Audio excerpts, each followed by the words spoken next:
مساء الخير دكتور ياسر.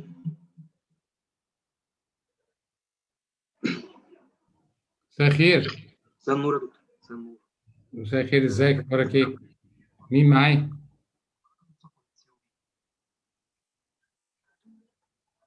حضرتك تقدر تبتدي دلوقتي؟ صوتي واضح ولا مش واضح؟ صوت حضرتك واضح والصورة واضحة بشكل كبير. طب ممتاز جدا. فاضل لنا قد ايه نبتدي؟ دقيقة؟ You can start, Dr. Yasser, you can start. Good evening, everyone. It's my pleasure to have you all with us today in the 10th webinar meeting of EXA. This webinar will be the last webinar before our International Congress at the end of September. This will be our first International Congress. All of you are invited to attend. Most of us have took our vaccines.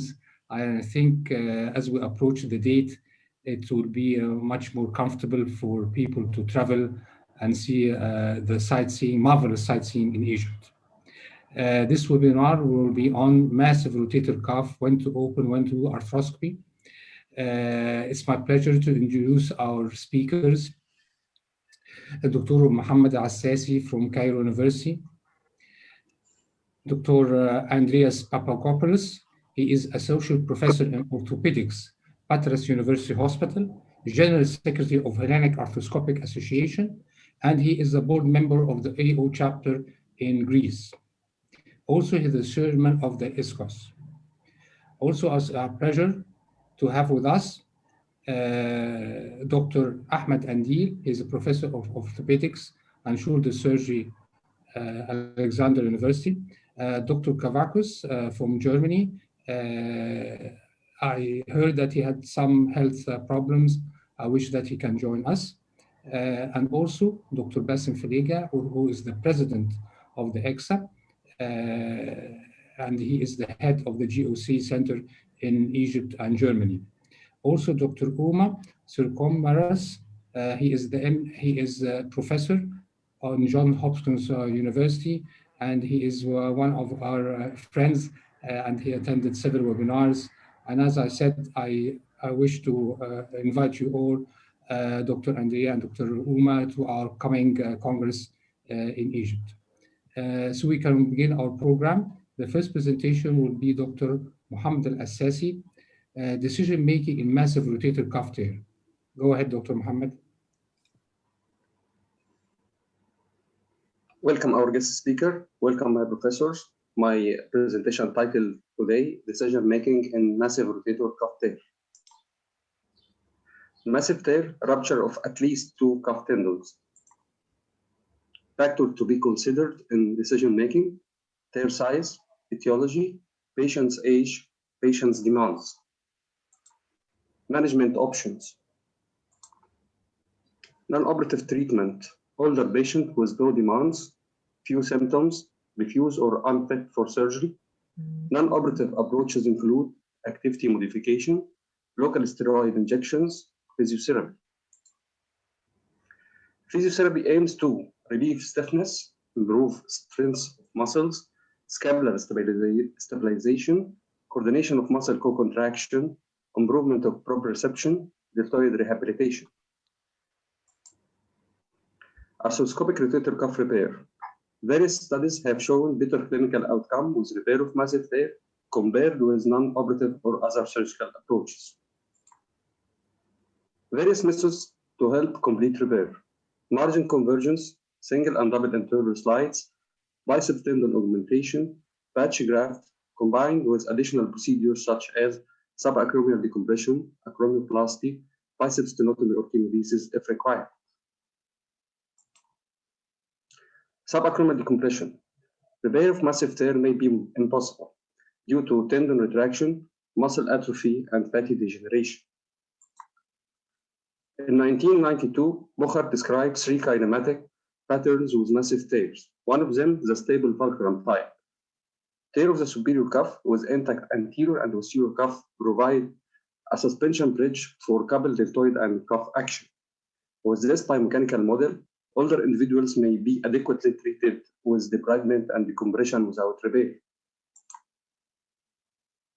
In 1995, Rocott performed subacromial decompression with acromioplasty in 53 shoulders with irreparable rotator cuff tear, showed significant improvement in pain, function, and range of motion at average follow-up of around 6 years.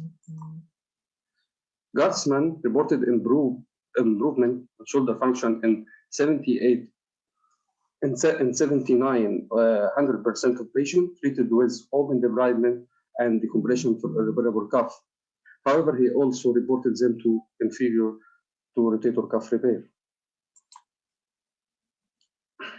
The ideal patient for achieving improvement with subacromial decompression, patients with intact anterior and posterior cuff, which provide a stabilizing effect on the humeral head and permits the deltoid muscle to provide abduction force to the shoulder joint, the stable fulcrum model. Long head of biceps tenotomy. In massive cuff tears, long head of biceps is very often the reason for pain because it's entrapped between the superior migrated head and acromion. Poilot, in a retrospective study of 68 patients with irreparable tear treated with biceps tenotomy or tenodesis, 7,800% patients were satisfied with the results. Improved postoperative shoulder motion due to alleviation of pain, no major role in improving joint mechanics. Disadvantages of tenotomy: loss of biceps strength, bob-eye deformity, superior migration of the head. Suprascapular nerve release, controversial. Kostur showed reversal of suprascapular neuropathy after massive repair. Mellon found similar results with postoperative EMG studies. Lafosse found no difference between cuff repair plus suprascapular nerve release and cuff repair alone. Subacromial spacer. Sinkovic introduced a novel technique by implanting a biodegradable spacer into the subacromial space, reduces the subacromial friction during shoulder movement. After 3 years follow-up, a sustained benefit, especially in pain reduction. Constant score improved from 33.4 to 65.4 points. Partial repair. Buchert, in his historical paper in 1991, proposed that the rotator cuff can be functional if the anterior and the posterior forces are balanced and coupled with the right function. Massive rotator cuff tear can be managed with creation of this force. This can be achieved by partial repair of the massive cuff tear. This is opening a new horizon in the management of massive irreparable rotator cuff tear. Buchert showed satisfactory result with open partial repair at follow-up of around 21 months. The mean active elevation is improved 90.8 degree. Duraldi, in a retrospective study of 24 partial open rotator cuff repair, showed a 90 to 100% patient satisfaction. Borsellini treated 67 patients by arthroscopic partial cuff repair. There was a significant improvement in the mean constant score at the 3 years follow-up. However, partial repair has no role in cases where the subscapularis or infraspinatus tears are irreparable or the deltoid function is impaired. Batch grafts. Primary repair of massive retracted tear may be impossible without creating excessive tension on the sutures. Therefore, autograft or synthetic graft material has been developed. Mora, although the torn cuff is non-functional, a synthetic graft provided a mean for redirecting force transmission to the glenohumeral joint. The batch graft may also act as a subacromial spacer. Odonert implanted transoceanic fixated patch combined with subacromial decompression in 41 patients with massive rotator cuff tear. Improvement in constant score mainly on the pain from 25.7 to 72.1 after the mean follow-up of 43 months. Superior capsular reconstruction, recently developed by Japanese surgeon Mihata in 2012. Early clinical result of superior capsular reconstruction gave excellent pain relief, increasing shoulder function and range and strength even in young patients. Biomechanical contribution of superior capsular reconstruction. Ishihara found that the superior capsule played an important role in passive stability of the glenohumeral joint. In massive cuff tear, the superior capsule is completely torn, results in the superior migration of the humeral head. Reconstruct the superior capsule is a reasonable procedure to restore the superior stability. Indication of superior capsular reconstruction: age, relatively young age, involve the tendon supraspinatus and/or infraspinatus, subscapularis tendon intact or repairable, muscle atrophy, severe atrophy, fatty infiltration, Gouttiere type 3 or 4, cuff tear arthropathy, grade 1 or 2. Tendon transfers. Chronic tear may lead to tendon retraction and the cuff may become irreparable. Tendon transfer has long been used in shoulder palsy, most of the time in obstetric brachial plexus palsy. The idea came to use similar procedure in massive reparable rotator cuff tear. Posterior-superior tears. Latissimus dorsi tendon transfer has been advocated to cure posterior-superior tear or to restore external rotation. In a systemic review, this procedure improved active mobility, function, and pain, and they found 35-degree gain in active forward elevation, 10 degrees in active external rotation. The strength and abduction was improved from 1.9 to 3.2 kilogram. Anterosuperior tears. Pectoralis major tendon transfer aim to restoring internal rotation and to contain the humeral head. Al-Hassan reviewed 30 patients with pectoralis major tendon transfer. Pain score improved from 7.9 to 4.2. Constant score improved at 57 months of follow-up from 28.7 to 52.3. Tendon transfers should be reserved for young patients with no glenohumeral arthritis, no pseudoparalytic shoulder, with an intact deltoid. The procedure mostly improves mobility in elevation in external or internal rotation, provide pain relief, but rarely result in improvement of strength. Reverse shoulder arthroplasty, restoring deltoid tension and creating a fulcrum sufficient for shoulder anterior elevation. A functional deltoid muscle is mandatory. Despite good short-term results, some studies found high rate of complication and limited implant life expectancy. Reverse shoulder arthroplasty should be reserved for all patients with painful, massive, irreparable cuff tear arthropathy, despite conservative treatment. Now the time comes to put these options in algorithm. We divide the patient of massive rotator cuff tear in two main categories, traumatic and chronic. Traumatic, the majority of traumatic are treated with arthroscopic repair. Some very few cases from the traumatic category are treated non-operative. This for elderly patient unfit for surgery or refuse surgery. And chronic with glenohumeral arthritis, a non-operative treatment at first. If failed, go for reverse shoulder arthroplasty plus or minus tendon transfer according to positive Hornblower test. With no glenohumeral arthritis, we go for surgery if failed non-operative management. According to the acromial-humeral distance, if the acromial-humeral distance is more than 7 millimeters, we go for subaqueous decompression, biceps tenotomy, plus rotator cuff repair. If the acromial-humeral distance less than 7 millimeters, go for subaqueous decompression plus biceps tenotomy. If the acromial-humeral distance less than 4 millimeters, go for reverse shoulder arthroplasty plus or minus tendon transfer. Thank you.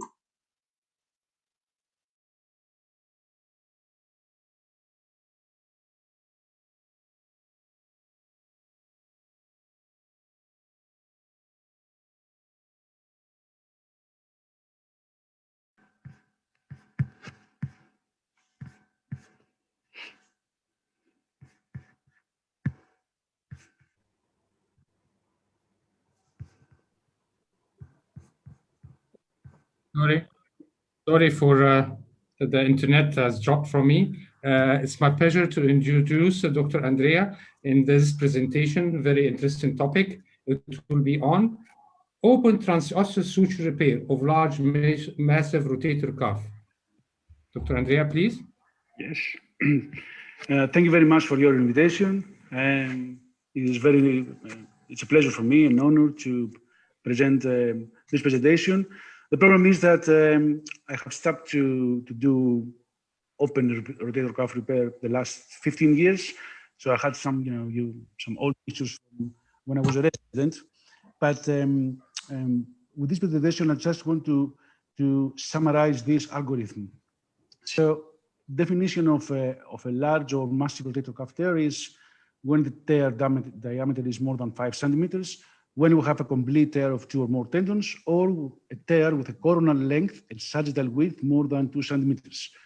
Of course, while challenging, most massive rotator cuff tears are reparable. Other factors like tendon retraction, atrophy, arthritis, and mobilization must be taken into account. So the new definition from 2021 of a Delphi consensus study about the massive rotator cuff tear is that it has to have a more than 67% greater tuberosity exposure. This is the newest definition. And of course, we have to consider retraction. So a massive tear is a stage Dr. 3. Andrea, do you have a shared screen with you? Yes, I have done. No, this the is shared screen is not shared. Sorry, okay. Shared screen is not shared. It's not shared. Sorry about that. Yes. It's okay now? Not yet? Yes, excellent. Sorry about that. It's okay. Just to go again. So this is the definition of the massive rotator cuff tear. This is the new definition from this Delphi consensus study in 2020. So it has to have more than 67% of greater tuberosity exposure. Of course, we need the Patek classification of retraction, and usually it's stage 3, and also this classification from Colin about the which tendons are involved. It's very useful as well. So, okay, and then we go to the question, is the tear reparable or irreparable? So we need more information. And this is from Goutelier classification. So probably a reparable tear has to be a grade 0 to 2. And of course, we have to know the stage of Hamada, the arthritis. As you can see here, usually it's stage 1 or 2. This means that the distance has to be less than 7 millimeters. Stage 3 or more, then we have to consider arthroplasty. And sometimes you see an X-ray like that, and it's of course, severe rotator cuff arthropathy, but you can see that the patient has found a way to compensate. And I'm not sure that you can achieve this result with a reverse arthroplasty or a rotator cuff repair.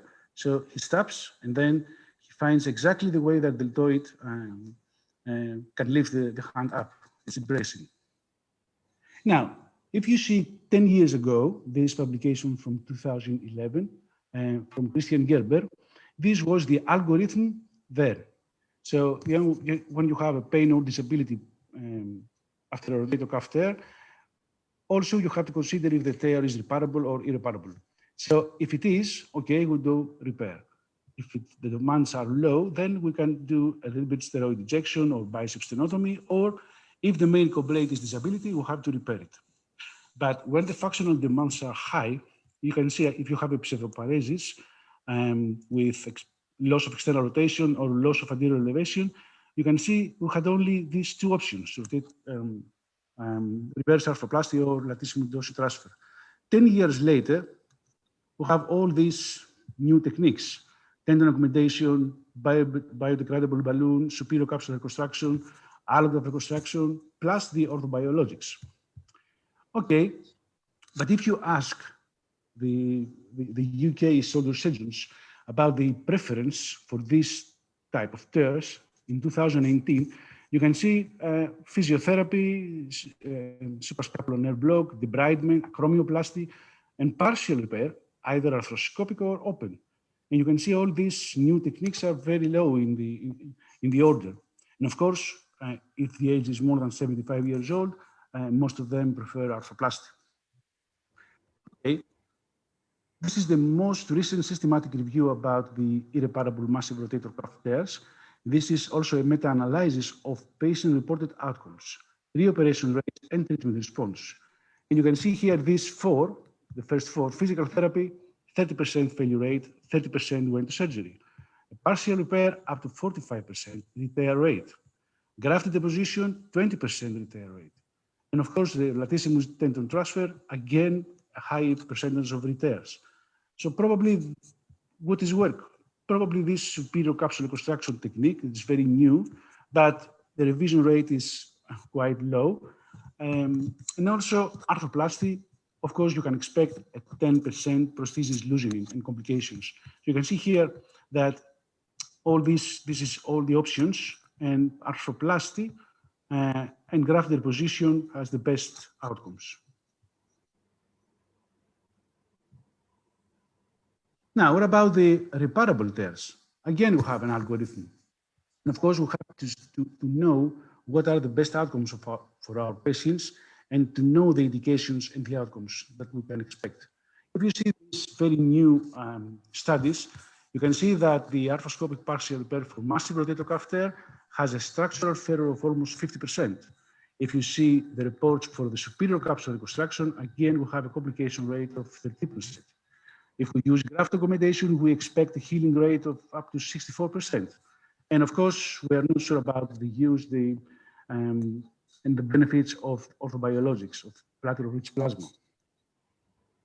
Now, regarding the open or arthroscopic technique, okay, we know everybody that there's a shift from open surgery to arthroscopic. In this review, you can see that almost 70% are now arthroscopic procedures, and the highest frequency is between 65 and 69 years old. And if you see the one of the recent meta-analyses comparing the two techniques, the open and the arthroscopic, there is no difference in surgery time, functional outcome score, VAS pain score, and range of motion. And you can see that this is actually a meta-analysis of randomized controlled trials, and this has a less bias. It's good studies.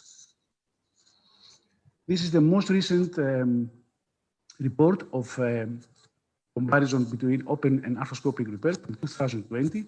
There is no difference in 2 years follow-up and probably at 10 years follow-up.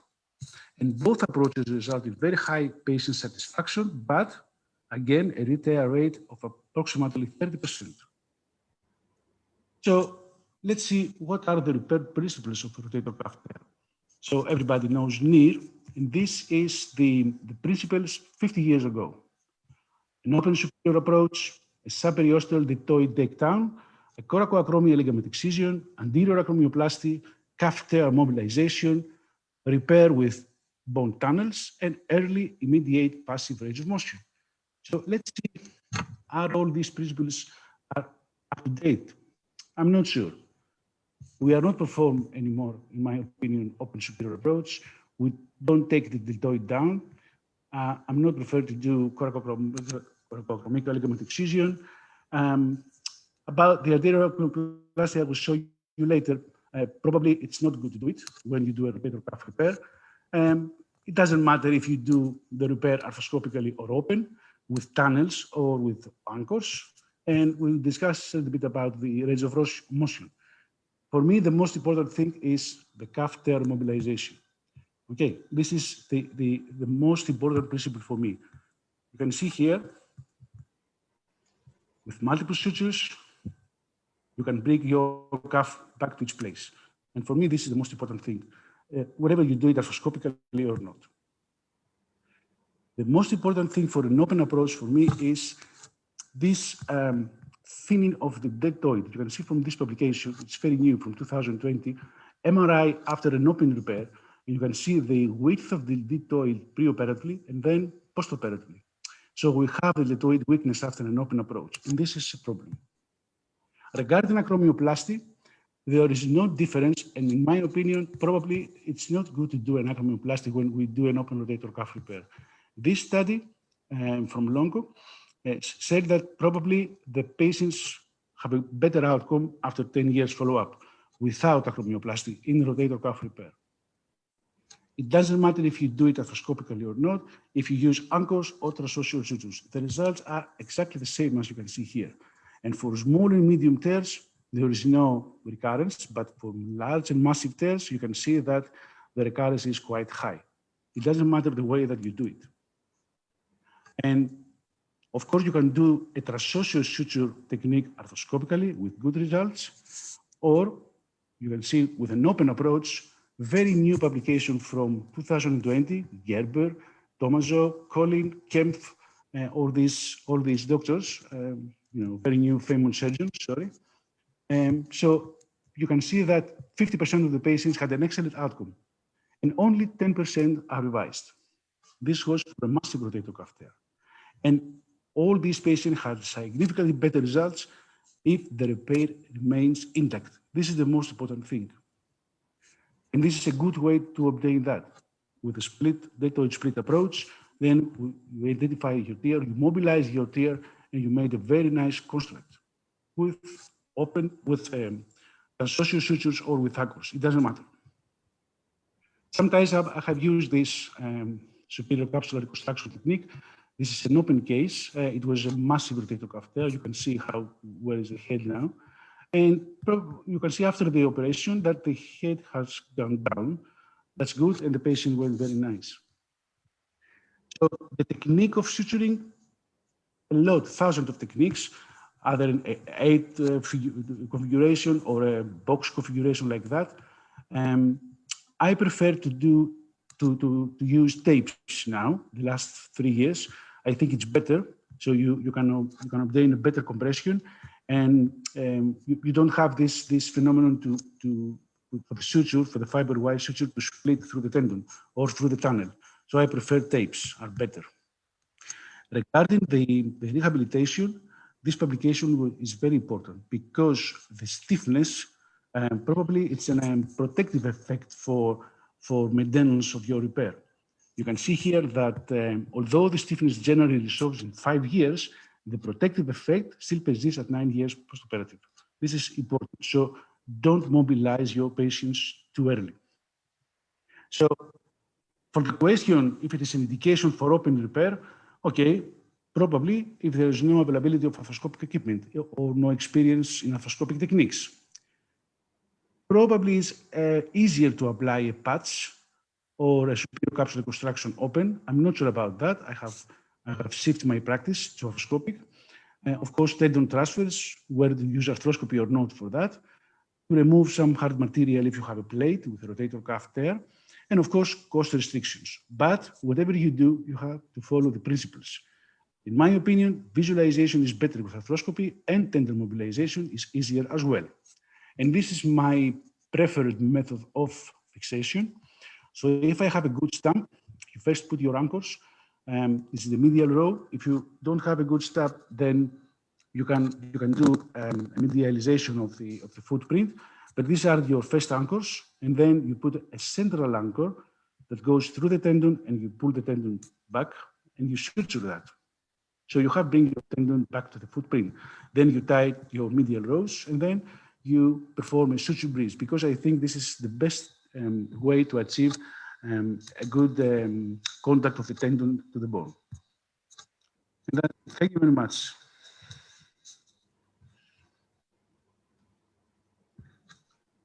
Thank you very much.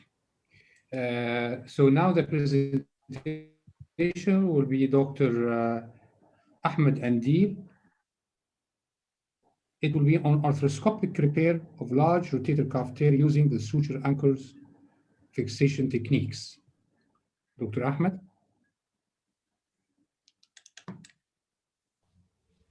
Yes, hello everyone. Just give me a second.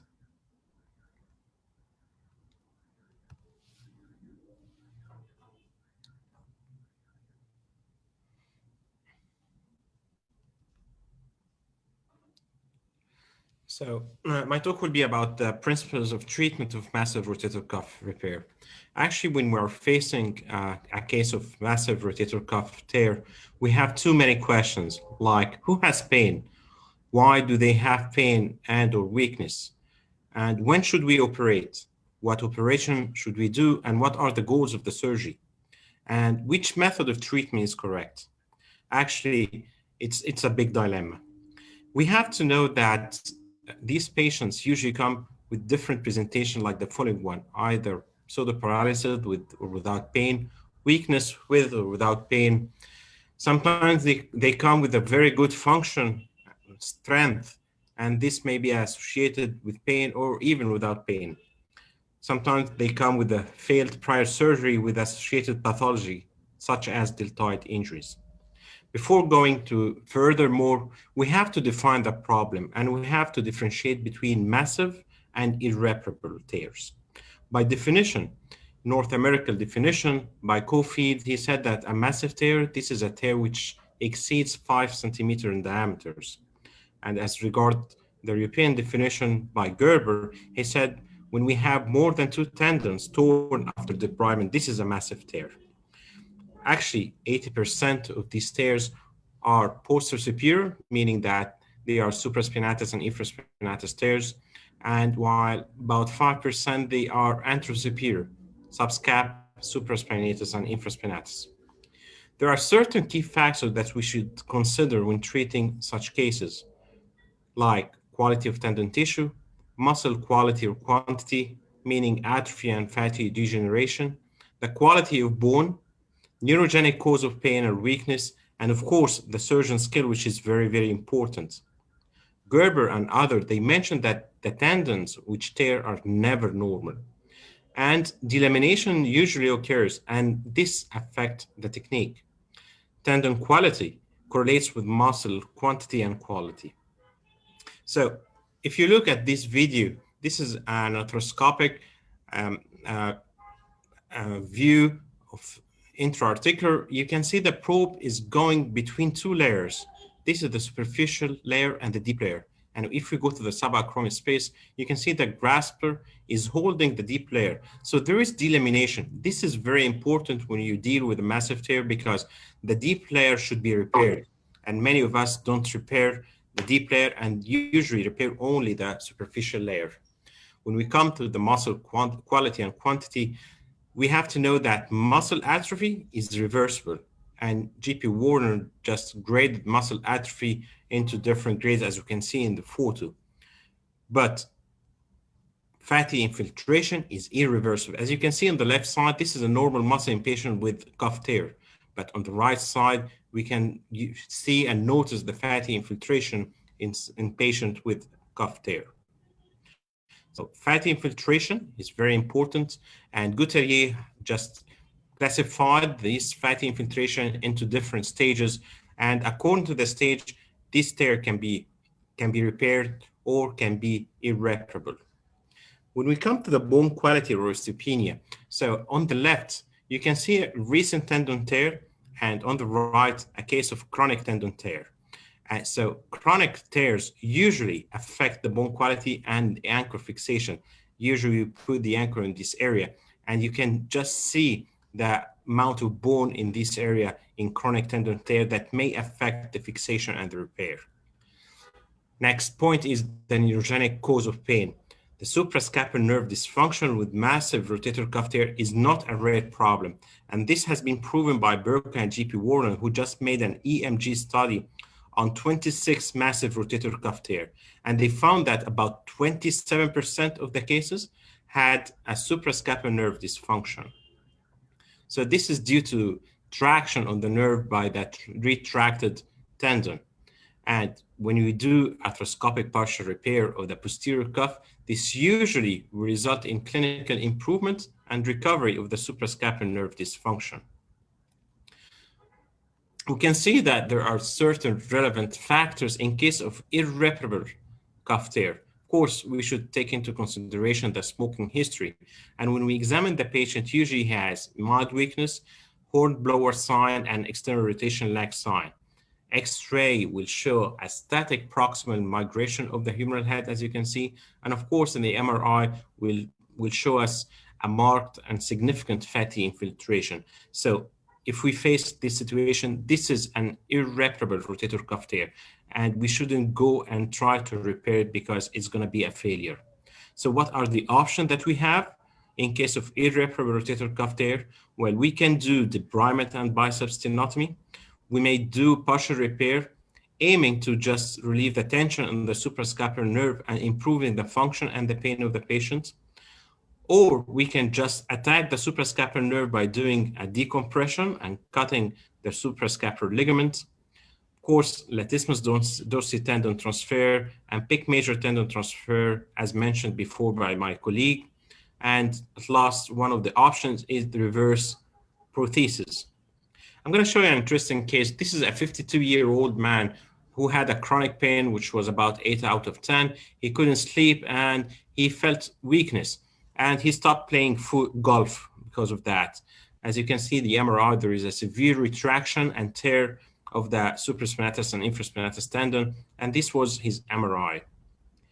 When we did an EMG for this patient, the conclusion was there is evidence of axonal pathology affecting the branches of the left suprascapular nerve. So he had a suprascapular nerve problem. And when we just try to do a partial repair of this patient, I'm sorry, the video is not working. So we did a partial repair for this patient, and surprisingly, the patient came later and he was improved. And when we redid the EMG, the impression was there has been improvement in the left infraspinatus muscle function since the last study. So actually there was improvement. When we come to the latissimus dorsi transfer, the patient has to have a weakness and MRI, which shows a severe fatty infiltration. And of course, external rotation leg or Hornblower test. Intact subscapularis is very, very important. And of course, the deltoid should be intact. And this is just an image showing how we do it. A video that I'm going to skip because of the time.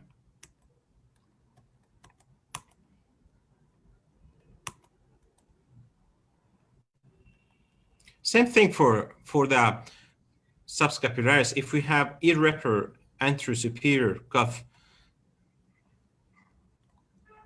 sorry, there's a problem with my presentation.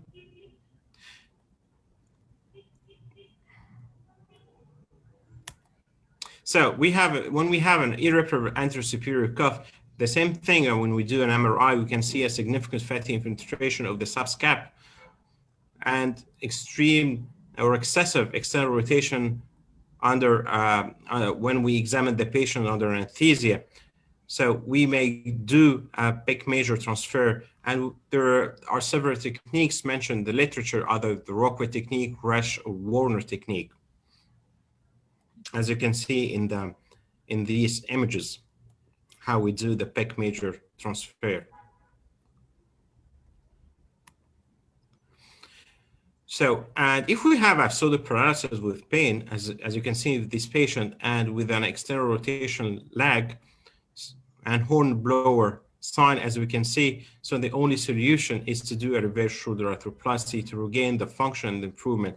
And if there is an external rotation problem, we may do a latissimus dorsi transfer with that, as described by Pascal Boileau. So, in case of irreparable rotator cuff tear, we have different options. Either we do scope debridement and biceps sternotomy, or in case of suprascapular nerve dysfunction, we may do partial repair and suprascapular nerve decompression.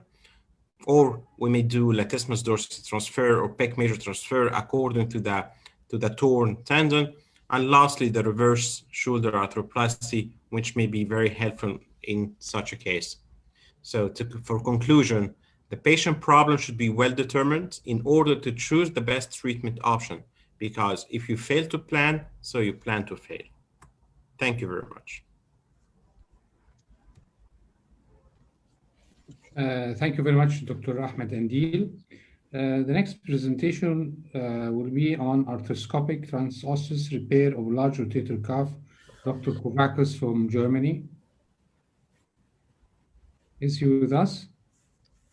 He will not be able to come to attend the webinar because he is had some problem and he's in the hospital. Oh. So we pray for him that he will be so okay. I will cover his yeah. Okay, go ahead, Dr. Bassem. Could you share your screen? Yes.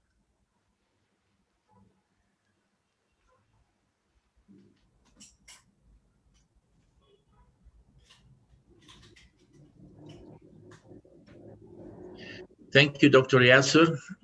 First, I want to thank all colleagues from Egypt and all around the world for their participations in our 10 consecutive monthly webinars, which were attended by thousands of viewers around the globe. Also, thanks to all sponsors and the organizing company, the COB, for their great job. At this point, I want to tell our dear friend and great shoulder surgeon, Professor Georg Kovacs from Frankfurt, that he is in our prayers, and we all, the society members and friends around the universe, wish him a speedy recovery. In my presentation, I will also talk about the transosseous suture repair of massive rotator cuff tear, covering the talk of Dr. Kovacs. Recurrent large and massive rotator cuff tears after an open or arthroscopic reconstruction is a difficult challenge to the surgeon because of bad quality of the tendons and bone anchor space taking. Many publications on treatment of massive rotator cuff tears with good results are reported, but to my knowledge, no publication on arthroscopic treatment of failed repair of large and massive rotator cuff tear is presented. Recent trend in treatment of massive rotator cuff tear is the implantation of reverse total shoulder replacement. Some surgeons even do the replacement with a joint without osteoarthritis when the clinical findings of weak or loss of active elevation and external rotation, as well as an MRI finding of massive tear is present, without evaluation of the possibility of rotator cuff reconstruction.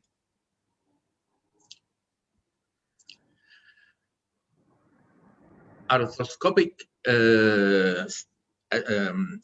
I think there must be standards for decision-making in treatment of massive rotator cuff tear. So we use arthroscopic standards to know the type of treatment needed based on arthroscopic preparation of the rotator cuff and two-test evaluation. We do a mobilization of the rotator cuff and capsule release between the glenoid and the rotator cuff, as well as the inferior capsule. Then we test the lateralization of the supraspinatus to reach the barefoot area of insertion by pulling it with a hook with the arm in 30 degrees abduction.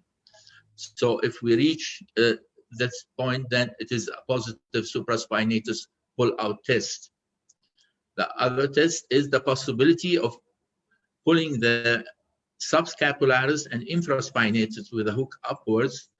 We test that with a hook to see if it can cover or assist the supraspinatus tear.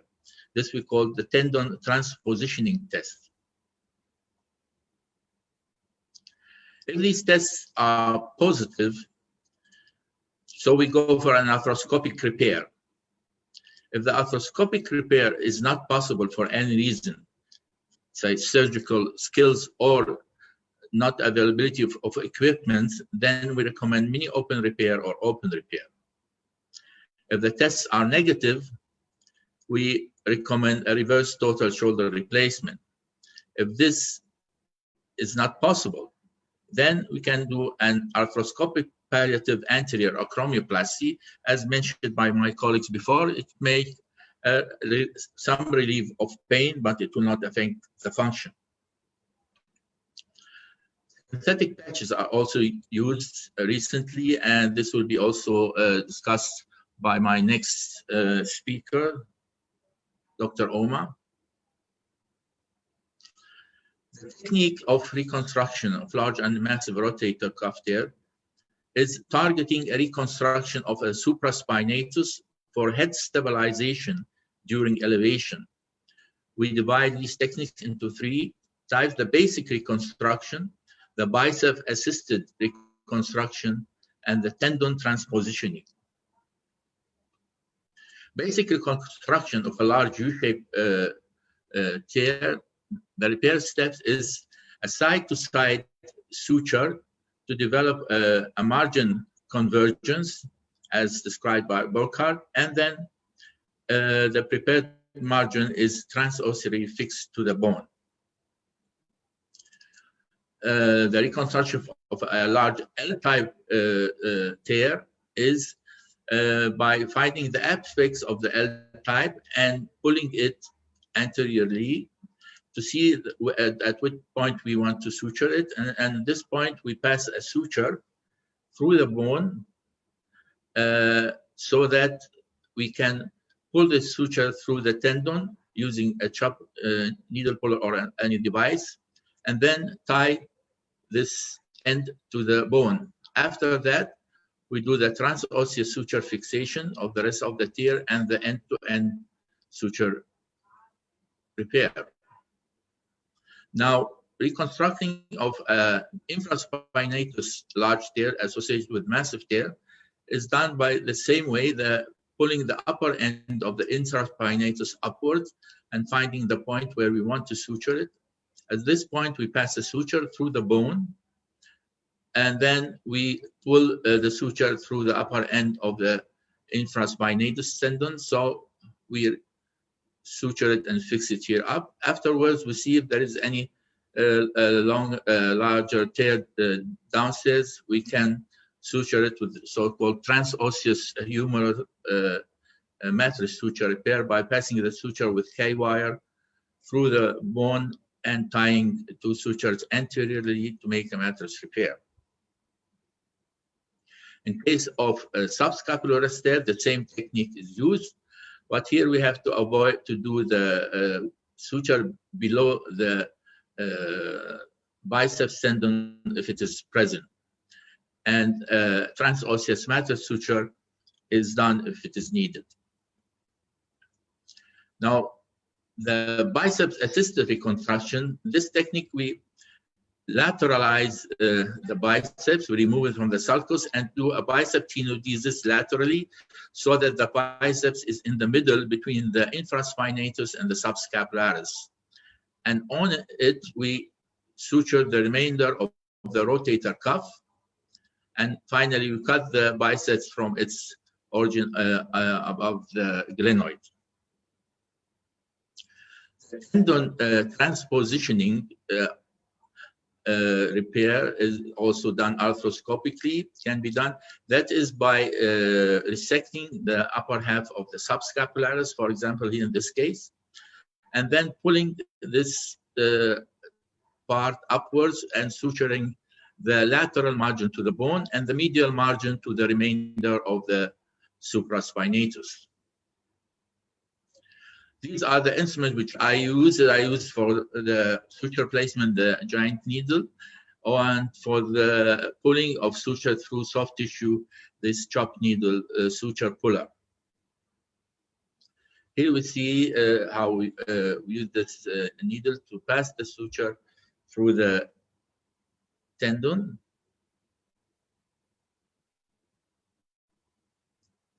And then pulling it out. This we call a repair complex. Here we have a massive rotator cuff tear, and the tendon is retracted to the glenoid. First, we do mobilization, as Andreas mentioned. It's very, very important to mobilize the tendons and capsular release, and then we do the test, the pull-out test of the supraspinatus, which is possible here. So we place the suture through the tendon and through the bone, and then we tie the sutures. This case is one of the cases we did for revision. Here we see the old sutures and the anchor. We remove the suture and test if the anchor is inside the bone, deep inside, so we don't have to remove it, which is in the case here. Then we mobilize the rotator cuff from below and above using shaver, scissor, and arthroscopy punch forceps.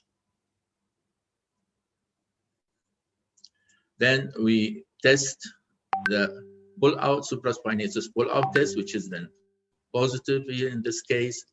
And then we place the suture through the tendon and through the bone.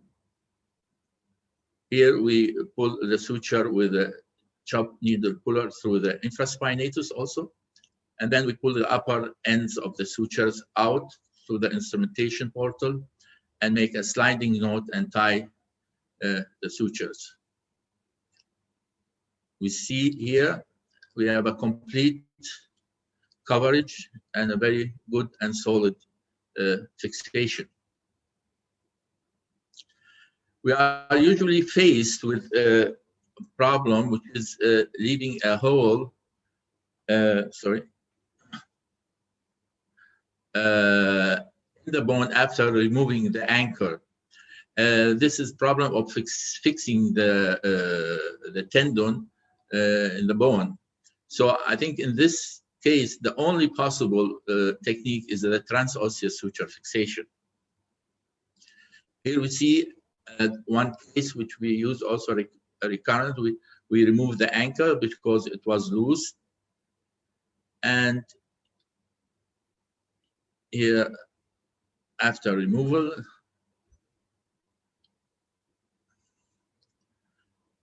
after that, we place the sutures, first end-to-end sutures medially, and then you see here the holes in the bone, and then we do a transosseous suture fixation between the holes. And here's after the suture fixation.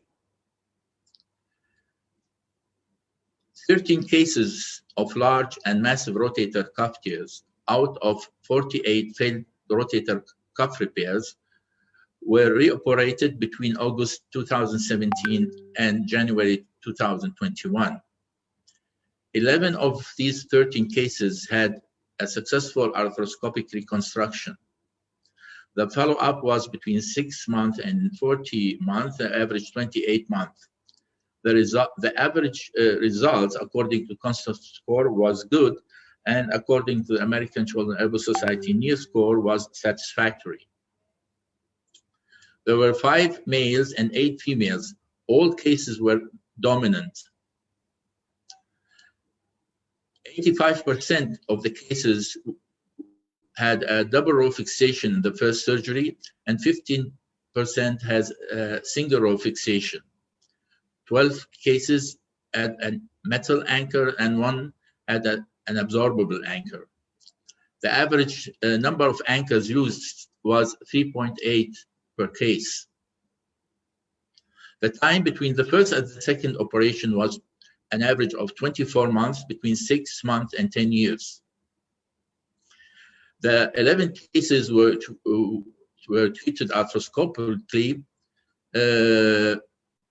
had 1 case of an anchor removal. The other 2 cases was an infection treated with palliative treatment, and 1 case had a negative test, so they had a reverse total shoulder replacement. Immobilization in abduction brace is done for 6 weeks after surgery. We start passive motion on the first day post-operatively. The passive assisted exercises are done for 6 weeks, followed by a mild stretching and active self-assisted exercises for another 6 weeks. Then stretching and strengthening for 4 weeks, and full activity is started after 4 to 6 months.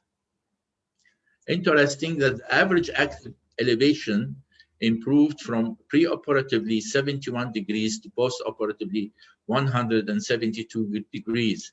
The average active external rotation improved from pre-operatively 26 degrees to post-operatively 55 degrees. The average strength of the case was 60% compared to the opposite side.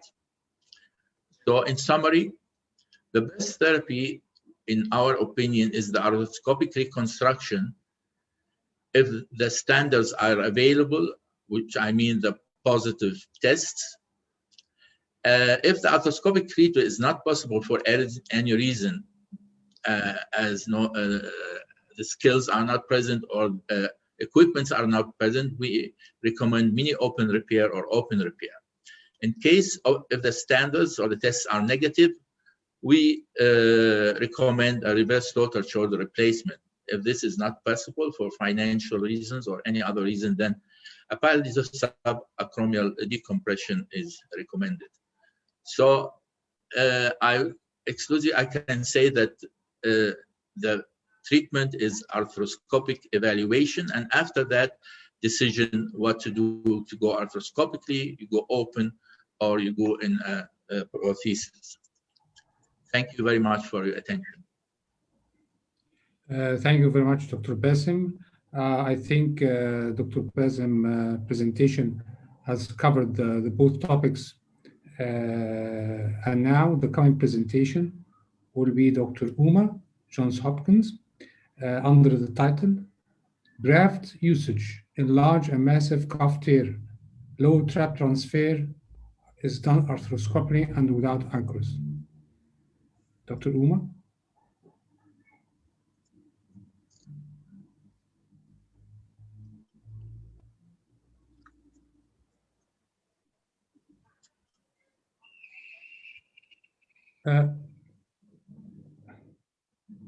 Dr. Uma, we don't hear. Dr. Uma? Dr. Uma? The sound, we can't hear you. Good evening. My name is Uma Srikumaran from Johns Hopkins University School of Medicine. I'm going to be talking about the options and role of grafts for massive rotator cuff tears. My disclosures are available online. So with respect to this challenging rotator cuff tear, specifically large and massive tears, what exactly do we mean by this, and how do we define that? And is that the same thing as an irreparable tear? And what are our options in that case? Particularly when we're talking about pseudoparalysis, how does that play a role in how we manage these tough rotator cuff tears? So what are the options? Of course, we consider who our patient is specifically and what our goals are in order to treat and manage their injury. So first, with respect to massive versus irreparable tears, they're obviously not the same thing. If you have an acute traumatic massive tear with good quality, minimal retraction, and reducible with very low tension type repair, this is directly repairable and advanced techniques aren't necessarily required. When we speak of massive tears, it's not just the size that determines this. We're often speaking of the quality of the retraction, the level of the retraction of the tendon, the level of atrophy or fatty infiltration, and even the tendon length that remains. It gives us an indication of chronicity as well as size. And additional factors include pattern, the location, whether the force couple is maintained, as well as function. Again, respect to pseudoparalysis, the ability to elevate actively beyond 90 degrees and whether full passive range of motion remains. So we've recently defined this through the American Shoulder and Elbow Society, trying to come up with a consensus statement, and they came to an agreement that retraction to the glenoid rim and or 67% or 2/3 of involvement of exposed greater tuberosity defining a massive tear. So when we have this situation, large tears, what are the options? Of course, we have non-operative options, tenotomy, debridements, partial repairs, rotator cuff repairs with these patches and grafts, tendon transfer, superior capsular reconstruction, balloon now, reverse shoulder replacement. And then we try to match these options, surgical options, with these varied presentations and locations of tears. So today I'm going to specifically focus in on this area, patches and grafts, and then a little bit touching on how a graft can be used in a tendon transfer as well. So what are grafts? So there are two main ways these can be used: in a bridging configuration or as augmentation. Autograft, so the categories include autograft, allograft, and synthetic graft. So autograft most commonly includes biceps tendon as well as fascia lata. Allografts most often include human dermal tissue and synthetic polypropylene substance. And finally, xenografts, varied kinds of tried, particularly bovine pericardium and porcine intestinal submucosa. However, this graft was looked at with a randomized controlled trial, and we don't have a lot of these for this technology in general, but is not recommended to use this porcine xenograft that had significant inflammatory reactions and did not improve healing or clinical outcomes. So that is no longer used, and we won't be discussing that. In general, however, what is the goal of these graft tissues in the use of rotator cuff repairs. Obviously, we're trying to increase that initial strength of the repair. It's very important to protect the repair, minimize that gap formation. It may also be used to enhance our ability to hold the number of sutures that we'd like to place in the tissue. We want to promote scarring and promote tissue ingrowth. And we wonder if some of these grafts can be biologically active. And ultimately, we want to transfer that force or stress of the repair from that graft tissue to native tissue or healing or scar tissue that is formed. We want to do all of this without having an inflammatory response that may lead us to suspect some type of infection or some deleterious response of the host, causing pain and difficulty with function. So just briefly, bridging grafts are those that are secured to the rotator cuff tendon and that bridges from that remaining cuff to the greater tuberosity footprint on the humerus. There's quite a few studies on this, and overall the healing is quite varied from 58 to 100% in this recent study in AJSM. But again, we're going to focus more on augmentation grafts. And most commonly, it's this alloderm. And these alloderms are typically a human acellular dermal matrix that is meant to allow for some rapid integration, cellular repopulation, and revascularization potentially at the surgical site. And it's designed to maintain this more structurally intact extracellular matrix. It's closer to human dermis and it allows for a low inflammatory type response. So the question really becomes, can these grafts provide superior tendon healing, one, and two, improved clinical outcomes? So this was a very nice study, that a meta-analysis that looked at multiple studies in the past decade or so, looking at tendon healing rates by MRI and ultrasound and clinical outcomes, including pain and patient-reported outcomes, as well as forward elevation as a functional outcome. So overall, there was fair quality in terms of the overall studies that were included in this analysis. So in the graft group, there were over 242 repairs compared to 185 repairs without any additional graft augmentation. It's important to consider this patient as on average was 62 years old, with over 2 years of follow-up in both groups. So before we consider the results of this study, it's very important to note that the limitations of many of these studies are that they are non-uniform, in that their tear size and clinical setting are quite different. There's differences in the fixation techniques. There's inherent bias in patient selection, and we're unable to further stratify by indication or fixation technique because of the small number of studies that exist. And this is only generalizable to the primary rotator cuff repair. That being said, however, when we look at these different studies, as you can see, largely performed in this past decade, we're talking about different grafts, allografts, as we spoke about, human dermal, autografts, xenografts, and synthetic constructs. So when we look at this overall, the graft group did tend to have a higher healing rate than the control group. And this was significant, especially when you exclude that porcine group study, which nobody uses anymore because of the poor outcomes. When we look at pain, the graft group also had significantly superior outcomes when we use the synthetic group as the control group. However, there was no difference when we looked at the xenograft group as the control. So no difference with xenografts, but some difference with synthetic groups. The UCLA score, similarly, the graft group had significantly superior outcomes compared to the synthetic group, but no difference with respect to xenograft, and similar outcomes with forward elevation. So in order to summarize, graft augmentation with respect to healing, superior to than repair alone. With respect to pain, UCLA score, and forward elevation, when compared to synthetics as a control group, there was no difference. There was a difference with synthetics, but no difference compared to xenografts. So when we look at another systematic review with respect to healing, allograft had an 85% healing compared to repairs done without that dermal allograft. This was an observational study. With respect to xenograft and native repairs, the healing was only 27%, so not as good as repairs alone. And then finally, synthetic grafts also had a very high rate of healing compared to repairs alone in another comparative study. So a new patch that you may have heard about is this REGENETEN bioinductive implant from Smith & Nephew. And this is a case series only, level of evidence is 4, but it did show high healing rates, 96%, with approximately 10% clinical failures. Good thickness was noted on ultrasound, and the ASES scores were 80.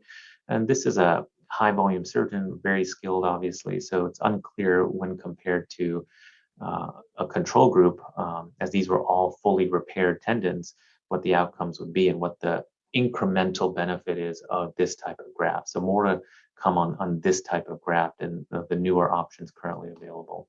So in summary, I think the goals of graft augmentation are to improve the biologic aspect and biomechanical strengths of our repairs.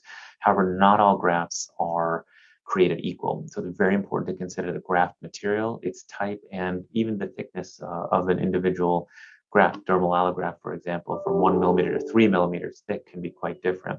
I would express extreme caution with xenograft. Our experience with historical grafts are poor, and there's this risk of stiffness and inflammatory response that seems to occur, even if compared to some of these recent grafts and how they're processed may all affect this type of response.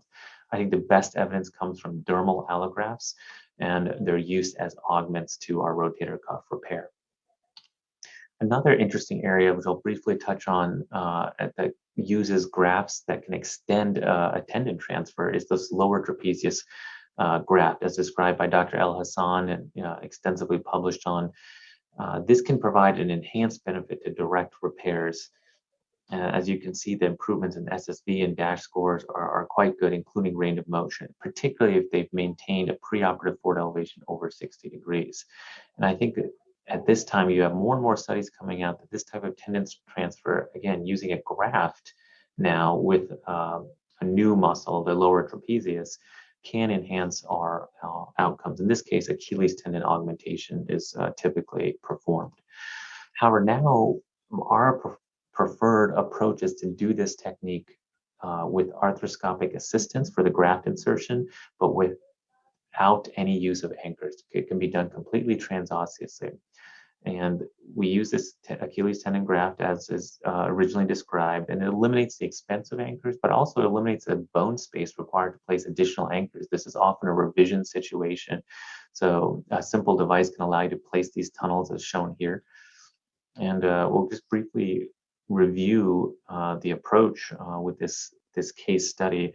We can harvest the graft here. You can see the small incision made transversely just below the superior scapular spine to harvest this lower trapezial area.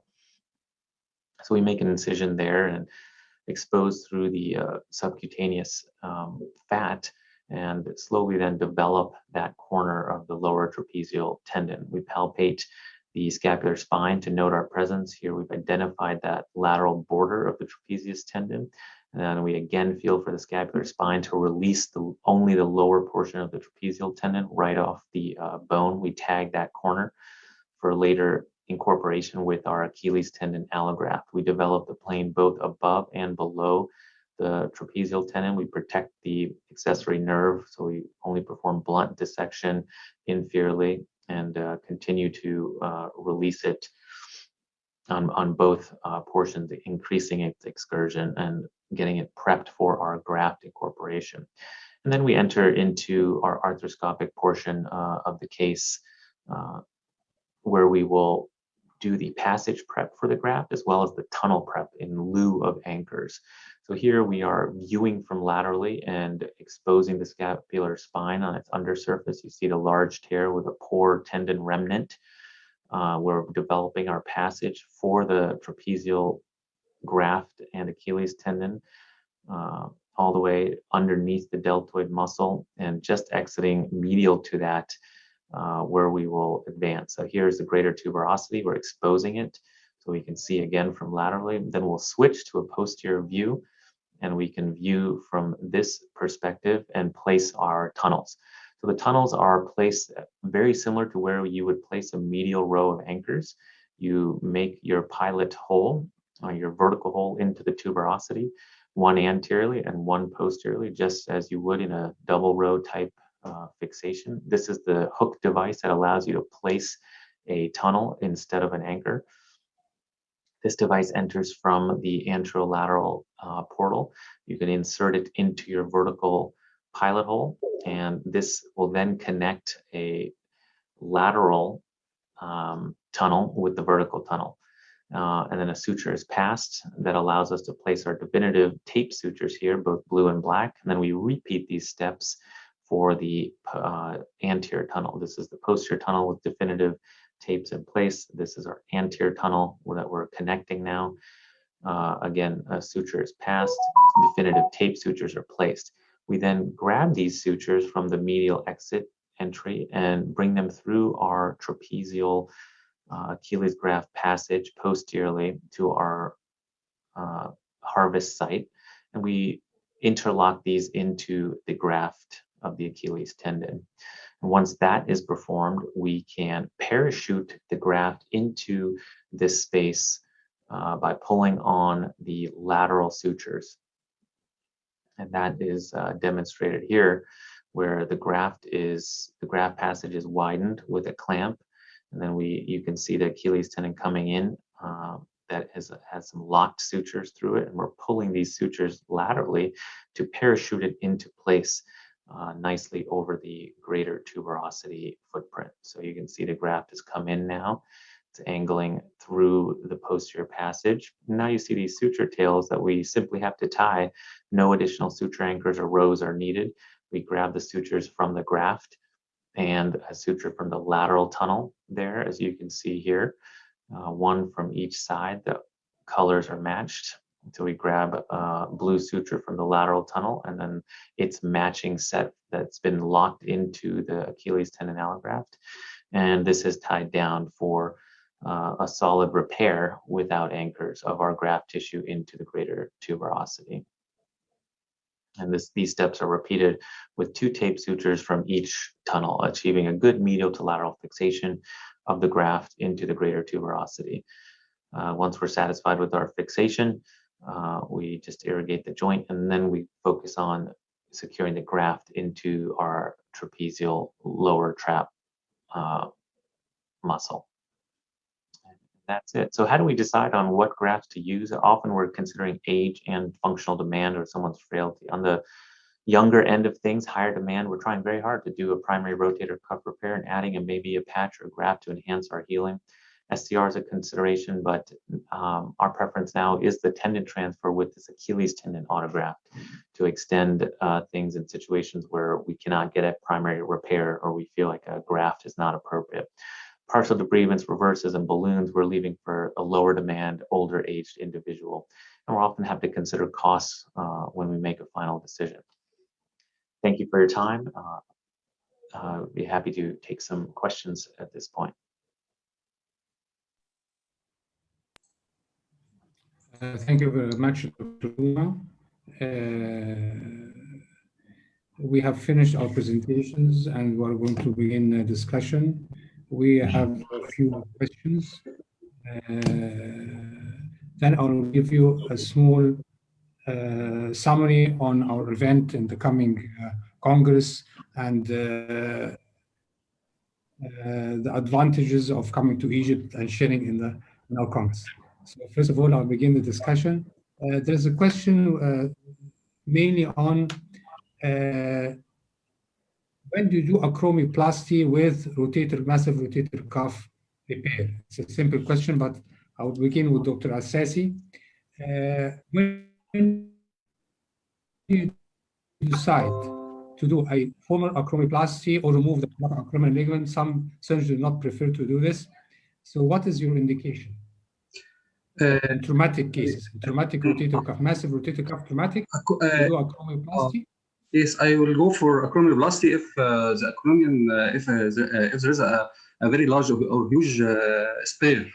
But if it is normal, I don't do acromioplasty. When I don't cut the coracoacromial ligament, just I release from the acromial, so I can do decompression without cutting the coracoacromial ligament, because it is not preferable to cut the coracoacromial ligament. It is the main stabilizer and prevent the migration or super migration of the head later on, especially in massive rotator cuff tear.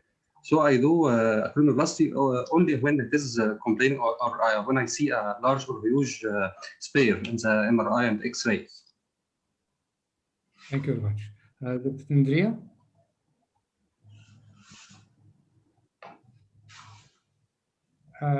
Please, the voice, cannot hear you. Dr. Andrea? Yeah, okay. I never Okay. perform acroplasty when I do massive rotator cuff tear. There is no indication for that, I think. Only if there is a very, very big spare, you can see this in the X-ray. But I mean, 10% of my cases, maybe less. I don't like acromioplasty. Okay, thank you. Doesn't help. Dr. Andil? Yeah, I think the same answer, because recently I'm doing less and less acromioplasty. I'm just referring to cases where there is a big osteophyte or a very limited space, narrow space, I mean subacromial space. Other than that, I wouldn't do any acromioplasties.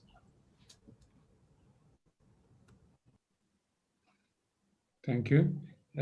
Dr. Bassem Fliga? The first thing I do at the mobilization, maybe when I first look, I see the space is very narrow, but after doing the mobilization, especially if there is contraction in the inferior capsule and I release it, then the space will be larger. So I agree with my colleagues. I then remove only the large spares, and really if the space is narrow, then I will do a decompression and acromioplasty, but I never cut the ligament in cases of massive rotator cuff tear. Thank you very much. Dr. Uma? Yeah, same type of approach. If we will perform it, just a recessing of the undersurface spur when we need for visualization, or if it's large, or the space is just tight, but otherwise a very minimal debridement of that spur and preserving the ligament for sure. Thank you very much. There are questions about the technique of mobilization of the massive rotator cuff.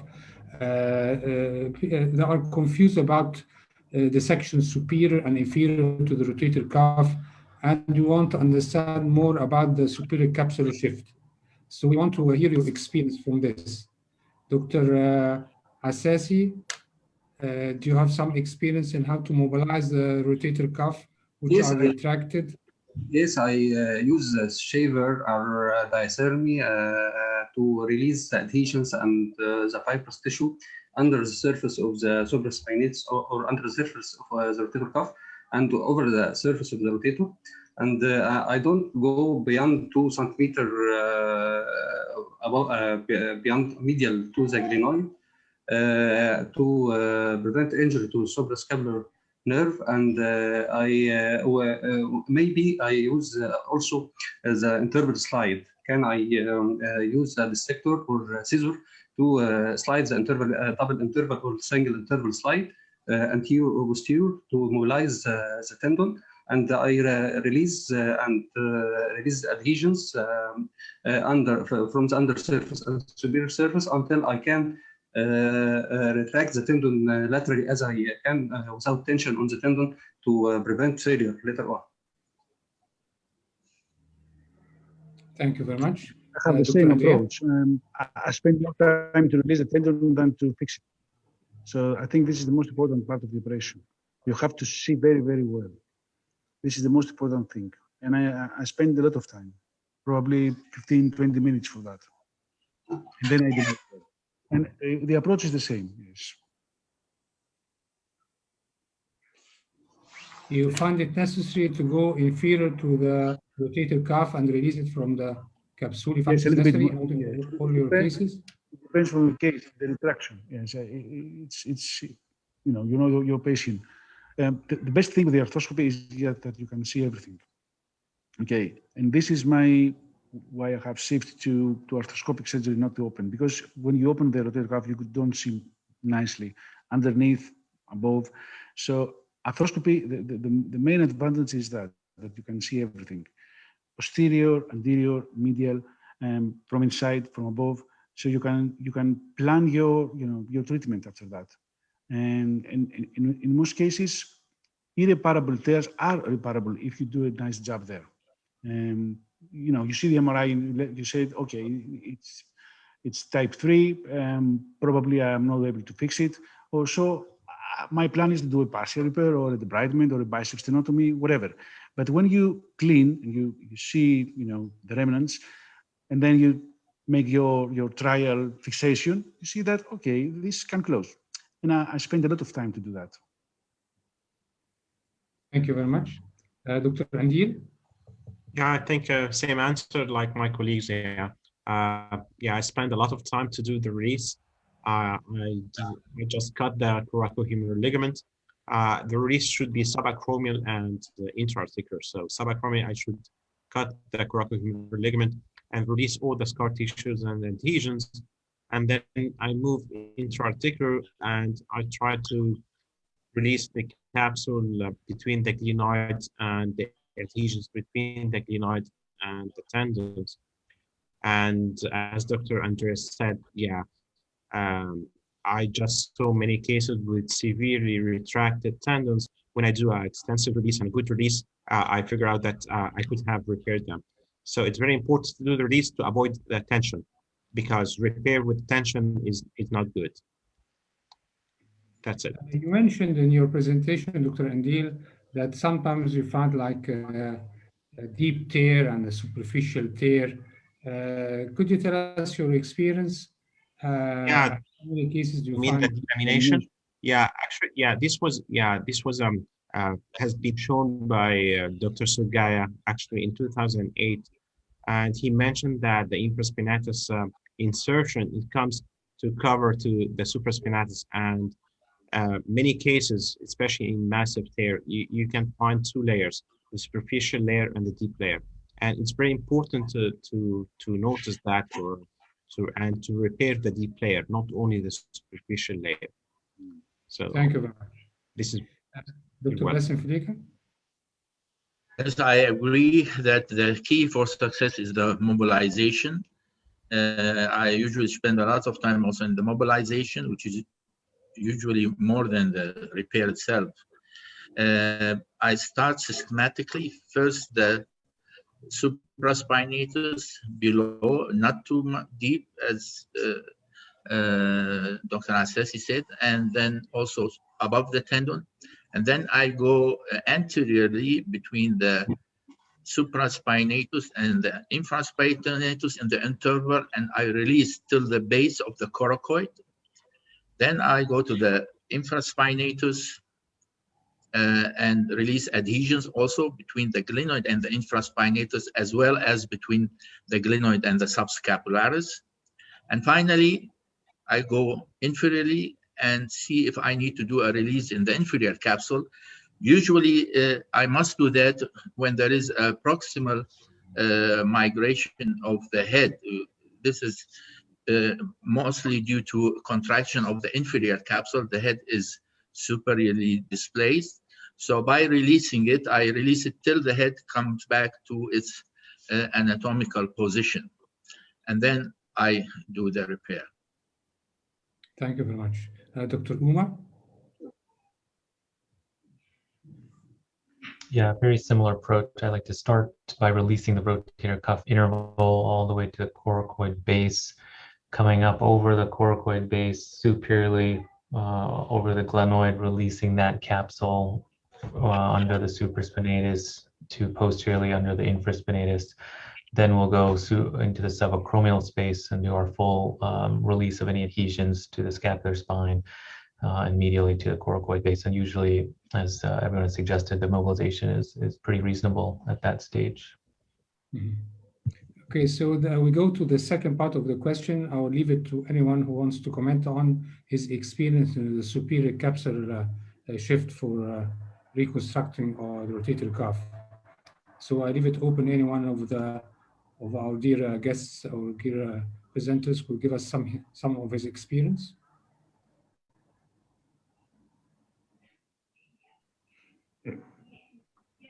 Any experience in the superior capsular reconstruction? Okay. Okay. I have Actually, maybe, okay. please. Can I speak? Because I just saw people in Japanese, it was introduced that they give very good results and very low recurrence rates. So I was thinking that if any one of us has some experience to share with us. I have done some with an open approach because I'm not very familiar still to arthroscopic superior capsular reconstruction. Okay, you feel that you have closed the gap. The head goes down. You can see this in the X-ray postoperative. I'm not sure that this works because it's not a tendon. It's just it's just a pushing of the head down to maintain in the anatomical position, to have a good moment arm of the tendons, and to eliminate the pain and to improve a little bit the motion of the patient. But this, it's not a tendon. It's just a patch. Okay, and I had 2 failures. So I had to make a reverse arthroplasty after that. I have done 10 or 11. I'm not convinced that this works, although the results of the Japanese guys are very nice, even after 5 years of follow-up, the last publication in 2020. Probably if you are an expert and if you choose a good graft, dermal graft, it's very thick, because I have used fascia lata as well. It's very thin. You have to fix it. Do multiple layers to have a very thick graft, but still I'm not very happy with that. Okay, thank you. Dr. Yasser, can I comment? Yes. They take fascia lata, many layers of fascia lata, maybe 7 or 6 layers of fascia lata, because to act as a spacer, and the fascia lata less than not less than 6 to 8 millimeter to act well. Yes. Fascia lata is more favorable than dermal, because dermal graft is very elastic, but fascia lata is rigid and can transfer the force to the glenoid and act as a spacer. You can do the same thing with the balloon, because the balloon. Yes, as a spacer, as a balloon. Thank you. I have a comment also, maybe if you. Yes, go ahead, Dr. Basim. Well, I am too young to tell you that I was working on shoulder surgery in the early 80s. Maybe most of you, I think, were born, or at least they were not old enough. But at that time, I used to work also with Dr. Nia. I was his resident and worked with him as a fellow. And in the early 80s, of course, we did all open surgery. There was also a tendency of using fascia lata and synthetic material also later to reconstruct the superior capsule to the, as augmentation with the supraspinatus. And the results on the long run, they all failed. The reason was that the contraction possibility of the tendon to pull the head in the glenoid during elevation, this contraction is not present in fascia lata or other synthetic material. So the head migrated upwards and it was torn. And these were the results. So at the end of the 80s, most of the surgeons stopped doing that. So that's my experience. My experience with the new techniques, I don't have it actually. Okay, so we have a question here about the technique of fixing the transferred latissimus. How do you fix it to the bone and the best position? Dr. Assasi, if you have experience with it. I don't have any experience in tendon transfer. Dr. Yasser, you have experience more than us in this technique, because you work on it for a long time in obstetric policy. I'll comment on teres trapezius transferia. So we go to Dr. Andrea. you have a special technique to fix the latissimus? Don't have so much experience. I rarely use tendon transfers. Mhm. I mean, my indication is for, for elderly patient is arthroplasty, reverse arthroplasty. So I'm not sure that this works because, okay, you can do a very nice operation, nice fixation, you can see a very nice picture, but it doesn't work. So the patient has no strength and not very, good external rotation after that. So I think that it's very, very, very little cases that you have to do that, the indication for a transfer. And it's a big operation, it's a big thing for the patient. Arthroplasty looks fine if you do it well. Okay. Dr. Andil? Yeah, actually, there are a few cases. Yeah, I mean, cases with latissimus dorsi transfer, we don't usually do it often, but if we do it, I just fix it in the footprint of the supraspinatus tendon, and I use anchors with that. It's very important that the physiotherapy afterwards. This is very important, and you have to get a good physiotherapist because the patient will need a biofeedback training, which is very important. And of course, patient selection is another point which that should be taken into consideration because otherwise it's going to be a failure. I have never tried the trapezius transfer, although I know Hassan, and of course I spoke to him several times, and he mentioned that it's completely different with a better clinical outcome. So I'm eager to try that if I find a case actually. Dr. Pfleger, Mr. Pfleger? Well, my experience with the latissimus dorsi transfer is a long time ago. I used to do that, and I fixed the lateral border to the bone with transosseous sutures and the medial border to the remainder of the supraspinatus. I was not very convinced with the results. There were a little bit improvement, but after the introduction of arthroscopy and improvement of arthroscopic treatment, I stopped doing that, and especially when introduction of the prosthesis. I want just also to say about the trapezius transfer. I used to do trapezius transfer in the 80s for the supraspinatus defect by cutting the lateral insertion of the trapezius and pulling it above the head and suturing to the head as laterally as possible. But actually, I didn't do it myself, but I was there with Dr. Neer, and he did it. But the results also were not very Thank you good. very much. Dr. Uma? Yeah, so for the latissimus, I don't use it for external rotation or posterior superior cuff repairs any longer.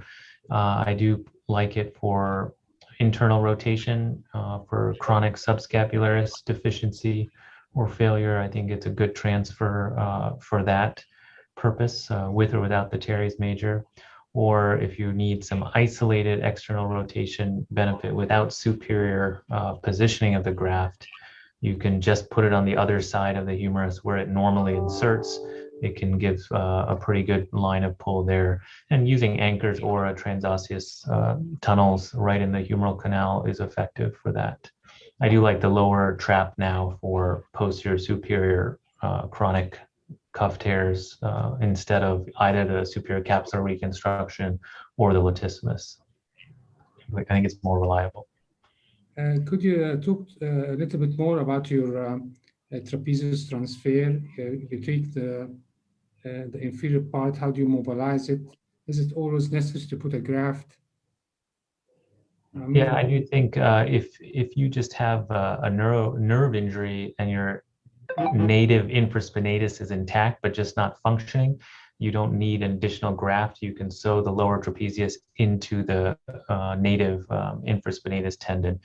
But in cases where you're trying to reach the anterior greater tuberosity with the lower trapezial tendon you need to extend it with the Achilles graft or some type of graft for the appropriate length and tension. But we do find it's pretty reliable. You can get the tension correctly by positioning the arm in abduction, external rotation while you connect it into the muscle. That having that ability to tension it appropriately and consistently for different cases is nice, I think. Mm-hmm. Thank you very much. So now we have ended our discussion, and I want to thank you all for sharing this webinar. This is the last webinar before our big event, which will be in September, which is our big Congress, first international Congress. So I want to just inform you by some points about the abstracts. The abstracts will be sent to a committee, and it will be it's a blind abstract by reviewers, 7 reviewers from here in Egypt, 7 reviewers international, and there will be prizes up to $5,000 for the best abstract. This will be very encouraging for all the people to join and send their abstracts. We have extended the time a little bit. It will not be just for the 15th of June. Maybe we'll extend it a little bit.